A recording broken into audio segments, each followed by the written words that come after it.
शीतला माता की यात्रा। मां शीतला चेचक की देवी धरती पर आईं। वह अपने भक्तों को आशीर्वाद देने के लिए आई थीं। वह गांव-गांव घूम रही थी। एक दिन वह राजस्थान के डुंगरी गांव में आईं। गांव में हर कोई खुश था। वे मां शीतला की पूजा कर रहे थे। वे उन्हें ठंडा भोजन चढ़ा रहे थे। वे प्रार्थना कर रहे थे कि मां उन्हें स्वस्थ रखें। मां शीतला सभी को आशीर्वाद दे रही थीं। वह सबकी प्रार्थना सुन रही थीं।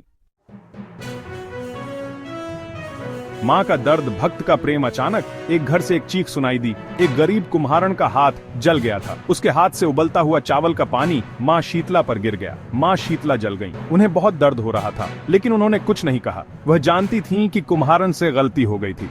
कुम्हारण बहुत डर गई। उसने मां शीतला से माफी मांगी। उसने अपने आंसुओं से मां के जले हुए स्थान को धोया।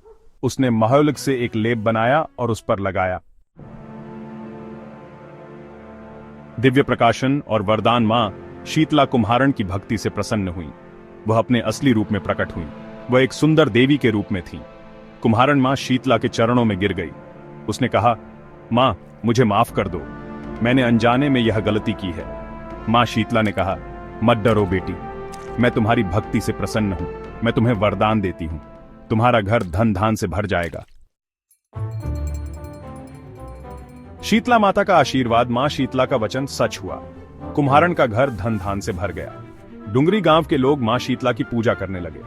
उन्होंने वहां मां शीतला का एक मंदिर बनवाया। शीतला माता की पूजा करने से लोग स्वस्थ रहते हैं। उनकी कृपा से चेचक जैसी बीमारियां दूर रहती हैं। मां शीतला का आशीर्वाद हमेशा अपने भक्तों पर बना रहता है। हमें उनकी पूजा श्रद्धा और भक्ति से करनी चाहिए।